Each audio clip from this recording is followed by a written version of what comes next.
Hola, nuevamente estamos aquí en otro episodio donde vamos a estar hablando acerca de la influencia que tiene la televisión, el cine y todo lo que vemos en los medios, redes sociales, etcétera.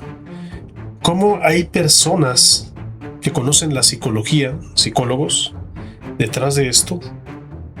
Y vamos a ver en este episodio la fábrica de mentes, los psicólogos detrás de lo que ves en pantalla. ¿Alguna vez empezaste a ver solo un episodio en Netflix y terminaste viendo 5 seguidos sin darte cuenta? ¿Te has preguntado por qué las noticias siempre te dejan con miedo? ¿Por qué ciertas caricaturas que ves de niño te dejaban imágenes que nunca olvidaste? No es casualidad. Hay psicólogos, ingenieros y científicos del comportamiento que estudian cómo funciona tu cerebro y diseñan el entretenimiento para que no puedas parar.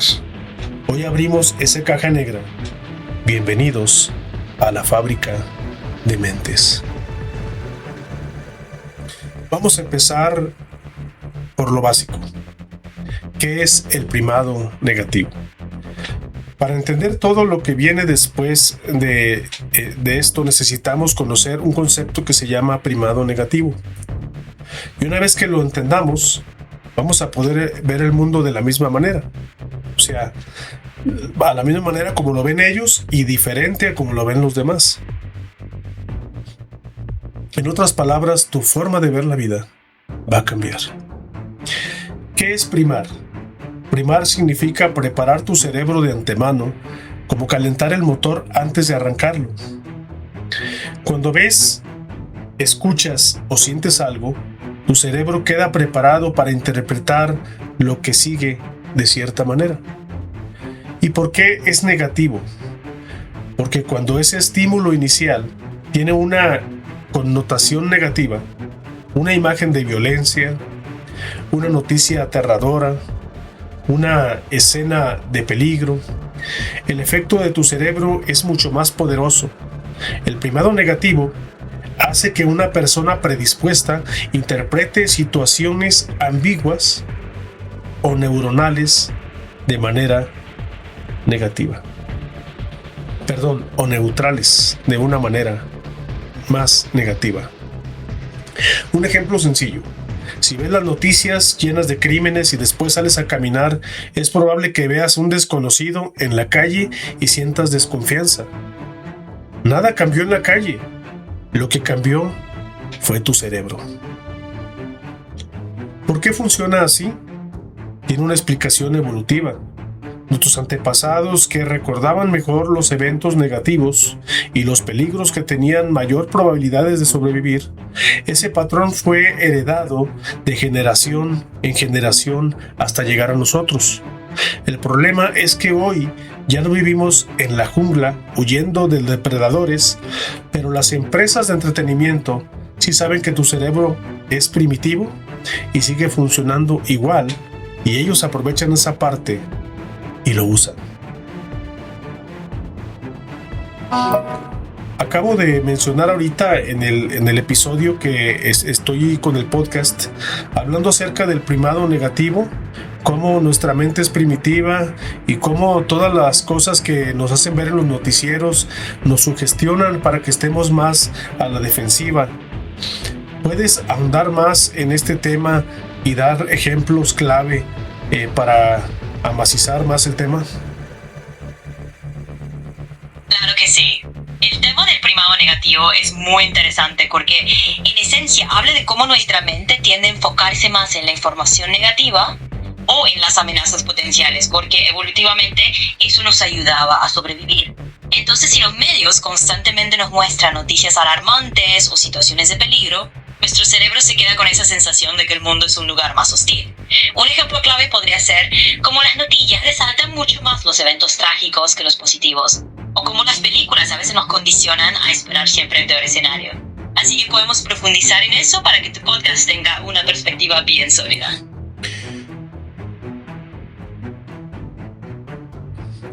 Vamos a seguir al siguiente segmento. El sesgo de negatividad. Tu cerebro tiene un imán para lo malo.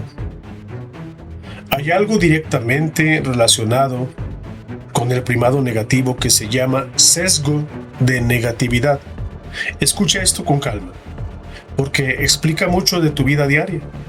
La información negativa tiende a tener un impacto mayor que la información positiva, porque es más llamativa y permanente durante más tiempo en la memoria. ¿Recuerdas dónde estabas el 11 de septiembre del 2001? ¿O cuando ocurrió algún desastre importante cerca de ti? Seguramente sí. Ahora recuerdas con el mismo detalle un día común y feliz de ese mismo mes. Probablemente no. Ese es el sesgo negativo de acción. Las regiones cerebrales, como la amígdala de la parte del cerebro asociada con las emociones, muestran cuando percibimos emociones negativas. Las emociones como el miedo, la tristeza o la ira nos impulsan a reflexionar más, lo que fortalece el recuerdo. ¿Y qué tiene que ver esto con el entretenimiento? Todo, absolutamente todo. Las plataformas, noticieros y productoras lo saben. El miedo y la rabia son dos emociones compañeras del sesgo de negatividad. Respuestas de huida y confrontación ante el peligro, y no son potentes reforzadas. No hay más que ver las noticias. Todas presentan un mundo de desgracia, amenazas globales, pánico y destrucción. 2 semanas de telediarios intensivos y sacas una conclusión de que la vida es un continuo padecer.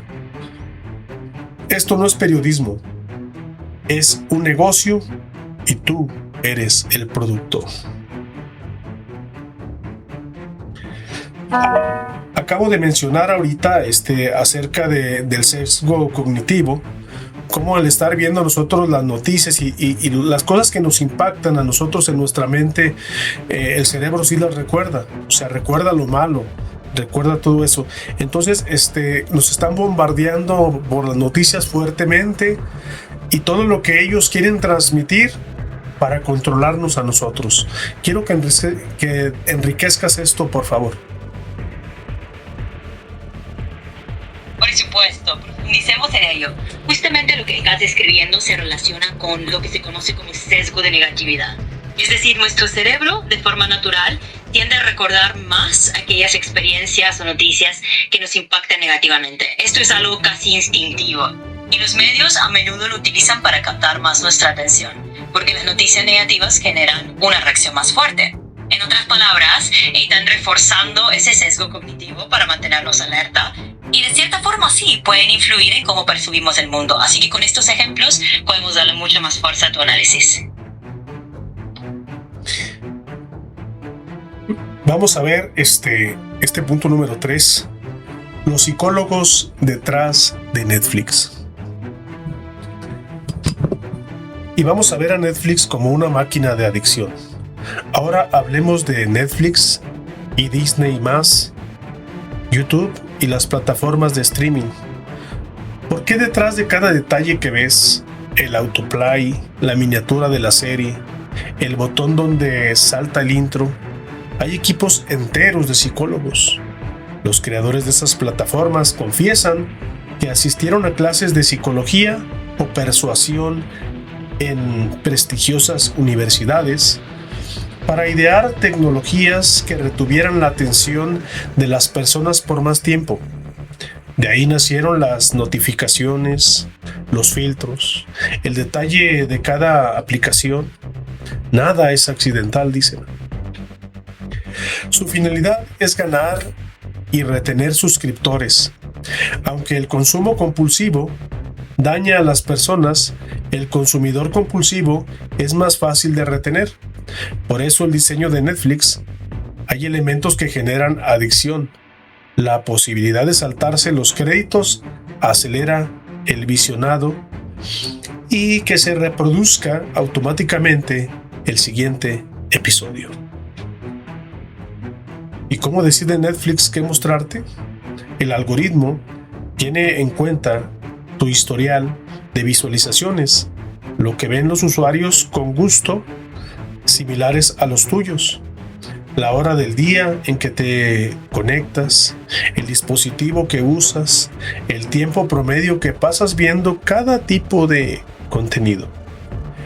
No están recomendando de lo mejor, te están mostrando lo que tiene más probabilidad de mantenerte pegado a la pantalla. Y quisiera que por favor me ayudaras. Ahorita estoy hablando acerca de los psicólogos, como detrás de las redes sociales, detrás de Netflix, Disney+, YouTube, etcétera, nos tienen bien analizados y saben el tiempo que pasamos ahí observando cada capítulo.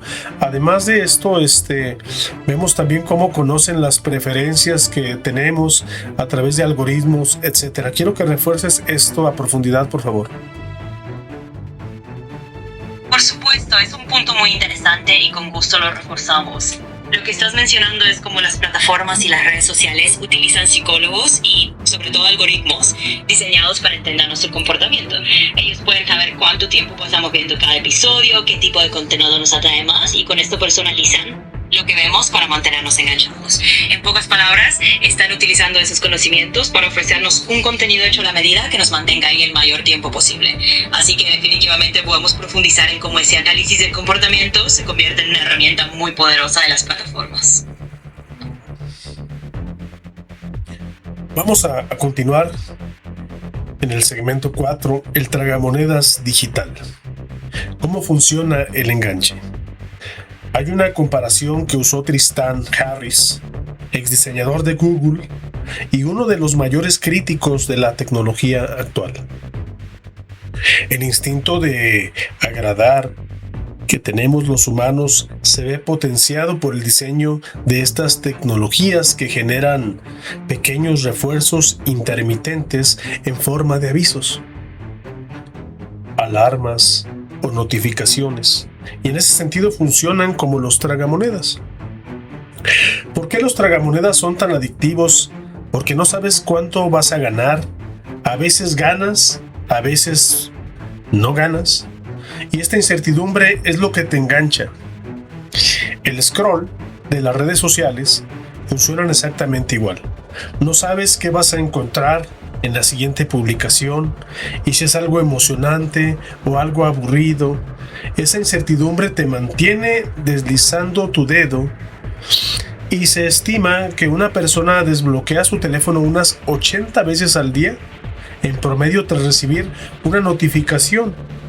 Desde ese momento se aplican estrategias para mantenerla el mayor tiempo posible dentro de cada aplicación.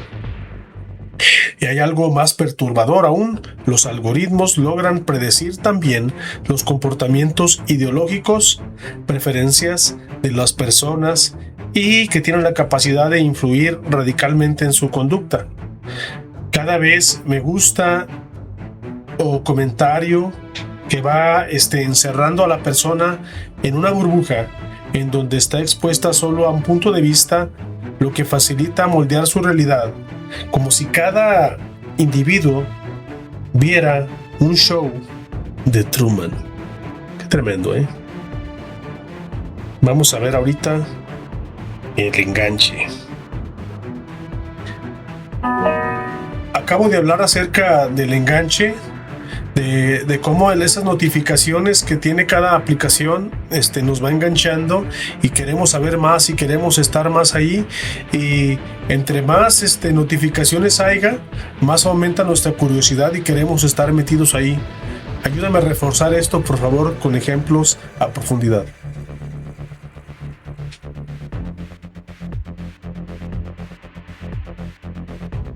Entonces, sí, ahorita vamos a Vamos a pedirle, por favor, que me ayude a reforzar esto con profundidad, lo que acabo de mencionar. Claro que sí, vamos a reforzarlo. Podemos profundizar un poco en cómo estas plataformas utilizan análisis de datos comportamentales para predecir y moldear nuestras preferencias. De esta manera no solo saben qué nos gusta, sino que pueden influir en lo que terminamos consumiendo, manteniéndonos más tiempo dentro de sus servicios. Esto da mucho de qué hablar y definitivamente enriquece mucho tu argumento, ya que muestra cómo el conocimiento psicológico y los algoritmos van de la mano. Sí, entonces mencionaba acerca de las campanitas y notificaciones, cómo nos enganchan y nos hacen estar ahí metidos y buscando la manera de ver a ver qué dijeron, y esa curiosidad nos mete cada vez más. Refuerza eso, por favor. Por supuesto. Y tienes toda la razón. Esas notificaciones y esas campanitas que suenan están estratégicamente diseñadas para despertar nuestra curiosidad y mantenernos enganchados. De hecho, cada vez que recibimos una notificación, nuestro cerebro obtiene un pequeño impulso de curiosidad y un poco de esa anticipación que nos hace pensar qué habrá pasado ahora o qué novedad me estaré perdiendo. Entonces, esto refuerza el ciclo en el que regresamos una y otra vez a la plataforma y poco a poco nos volvemos más dependientes de esa dinámica. Así que sí, podemos mencionar cómo esas notificaciones realmente juegan con nuestra curiosidad natural. Vamos a continuar. Y ahora vamos a bajar todavía más profundo. Las caricaturas, el cine, ¿qué le enseñan a tu cerebro desde que eres un niño? Ahora vamos a ver lo que muchos no esperan: las caricaturas y las películas para niños, porque eso empieza desde muy temprano. Se calcula que en Estados Unidos un niño llega a los 14 años, ha presenciado un total de 18,000 desvividos violentamente por la televisión. Ha recibido por este medio 4 veces más mensajes de los que recibe en la escuela. Y la violencia en las caricaturas no es accidental. Por ejemplo, Tom y Daly, que salen ahí en Los Simpson. Los contenidos violentos de la programación infantil, Dragon Ball, etc., son muy abundantes. Música de suspenso, personajes con facciones desagradables en los villanos, armas de guerras, peleas, muertes, amenazas continuas. Se refuerza como valores a la fuerza física, la venganza, el todo vale para vencer al mal. El diálogo y la solidaridad. ¿Por qué hacen esto? Porque el conflicto y el peligro activan el sesgo de negatividad que ya explicamos. Un niño se siente en tensión y miedo ante la pantalla y está más atento y más enganchado. Es como lo que pasa con las películas de terror, que tanto les gustan a las damas y a algunos de los hombres también. Y en cuanto a los estereotipos que transmiten las películas de animación más famosas, diversas investigaciones han mostrado que la exposición a estas narrativas pueden fomentar la interiorización de creencias sexistas y expectativas poco realistas sobre el amor. O sea, cómo se nos programa para tener ciertas preferencias desde chicos. Las niñas pueden verse afectadas al verse reflejadas en personajes pasivos y dependientes. Los niños, al depender de los chicos, los chicos no deben de llorar, o sea, los hombres no lloran. O que la violencia es válida, desarrollan sentimientos de frustración que se traducen en conductas problemáticas a largo plazo. Acabo de ver ahorita este episodio donde se nos dice que desde niños nosotros somos programados para poder ver que los hombres no lloran y hacernos agresivos, inclusive cambiar ciertas conductas en cuanto a nuestras preferencias, como él, ella, él, etcétera. Y otras cosas que nos programan en la televisión, y vemos que pasamos más tiempo en la televisión que en la escuela. Quiero que refuerces esto a profundidad, por favor, para enriquecer esto. Con Con mucho gusto. Es un tema realmente profundo porque desde pequeños muchas de las normas sociales y creencias que absorbemos vienen de lo que vemos en la tele, en películas o en programas. De hecho, se nos enseña desde temprana edad ciertos estereotipos, como que los hombres no lloran o que hay comportamientos que deberían ser de un género o de otro. Y gran parte de esa programación viene de pasar muchísimo tiempo frente a la pantalla, a veces incluso más tiempo que en la escuela.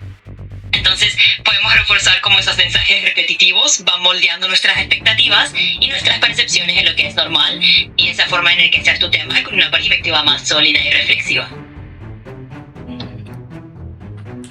Vamos a entrar más adentro. En el segmento 6 vamos a ver el show del juicio como entretenimiento. Vamos a ver, es decir, cómo el entretenimiento lo normaliza, lo que debería de castigarse. Hay otro fenómeno documentado que se llama normalización a través de la repetición, y es muy simple de explicar. Cuando ves algo muchas veces, deja de parecerte raro, peligroso o malo. Tu cerebro lo acepta como normal. Es por eso que vemos escenas de él y él, ella y ella, uniendo sus labios, acariciándose, etcétera, etcétera. Y todo esto después lo normalizamos. Ver, por ejemplo, híbridos en series, en películas, extraterrestres y cada cosa que luego lo vamos normalizando. ¿Recuerdas cuando las series comenzaban a mostrar a los narcotraficantes como héroes carismáticos? O como cuando los villanos empezaban a tener las mejores frases y los mejores looks.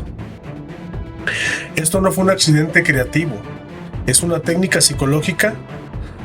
Si muestras algo como suficiente frecuencia y con suficiente glamour, el cerebro lo acepta, o sea, lo normaliza, lo ve normal.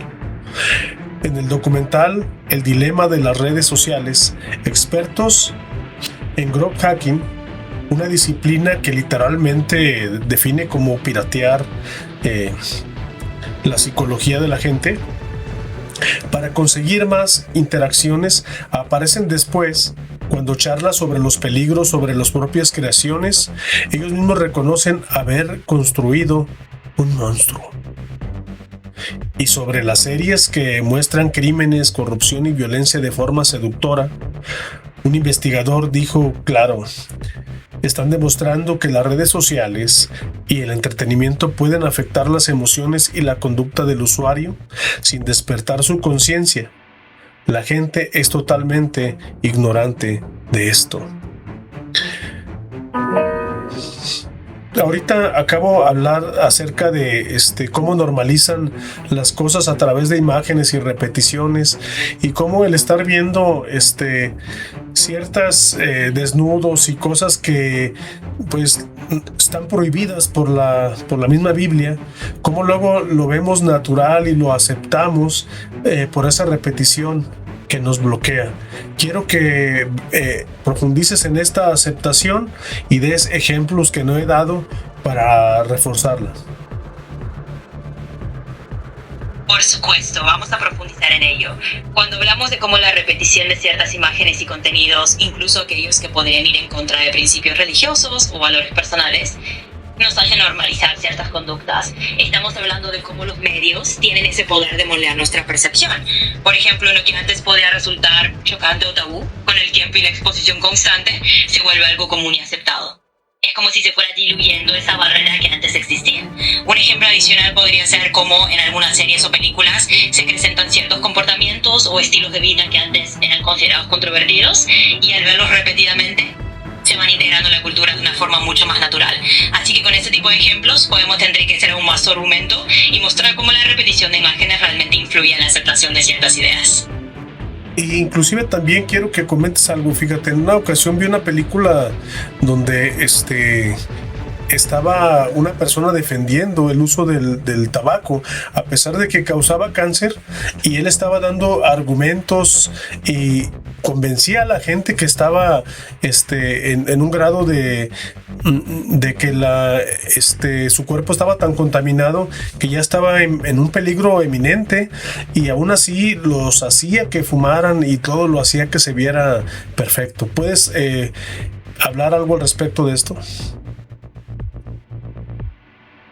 que sí, la verdad es que ese es un ejemplo muy ilustrativo. Justamente lo que describes con esta película muestra cómo te puede normalizar algo dañino a través de la narrativa. Aunque se sepa que el tabaco es perjudicial, al presentarlo de una manera donde se justifica o se le da un giro persuasivo, puede influir en la audiencia para que lo vea como algo más aceptable. Esto refuerza precisamente el poder de la repetición y de la narrativa en los medios para cambiar percepciones. Así que podemos profundizar en cómo estos ejemplos muestran que, a través de una historia bien presentada, se puede minimizar el riesgo de algo que en realidad es perjudicial. Y esto enriquece mucho tu análisis. Vamos a continuar. Y ya para finalizar, una pregunta crucial, una pregunta clave que necesitamos hacernos nosotros mismos. Y esta pregunta es, ¿qué puedes hacer tú? No se trata de dejar de ver series o de tirar el teléfono. Se trata de verlo con otros ojos. Herramientas concretas para proteger tu mente. Primero, cuando veas noticias o contenido que te genere mucho miedo, rabia, pregúntate, ¿eso está informado o me está activando emocionalmente? ¿Para que yo siga viéndolo o deje de verlo? Segundo, cuando hagas scroll y no puedas parar, recuerda el mismo mecanismo, el tragamonedas. No es fuerza de voluntad lo que falla, es el diseño psicológico deliberado. Tercero, con los niños habla de lo que ven, pregúntales qué sintieron, qué pasó, si lo que vieron tiene sentido en la vida real. Esto activa el pensamiento crítico desde pequeños. Cuarto, pon límites de tiempo. Internacionales, no recreativos. Decide cuánto vas a ver antes de empezar, no después de que ya estás enganchado. Esto fue La Fábrica de Mentes, nuestro podcast. Todo lo documentado aquí viene de psicólogos reales, ex ejecutivos de las grandes plataformas, investigaciones académicas y juicios legales en curso. ¿Nos están controlando tus pensamientos con magia oscura? No están controlando los pensamientos con magia oscura, lo hacen con ciencia, y la mejor defensa contra la ciencia es más ciencia. Espero que les haya gustado este episodio, y siempre mi único deseo es que todos seamos más conscientes de lo que estamos haciendo y podamos entender que todas las cosas que vemos lo podemos hacer, pero con cuidado, no llegando a los abusos, porque todo en exceso es malo. Si te gustó este video y te aportó algo, no dudes en seguirme, da manita arriba, comenta, suscríbete, apoya para que este video pueda llegar a otras personas. Hasta el próximo podcast.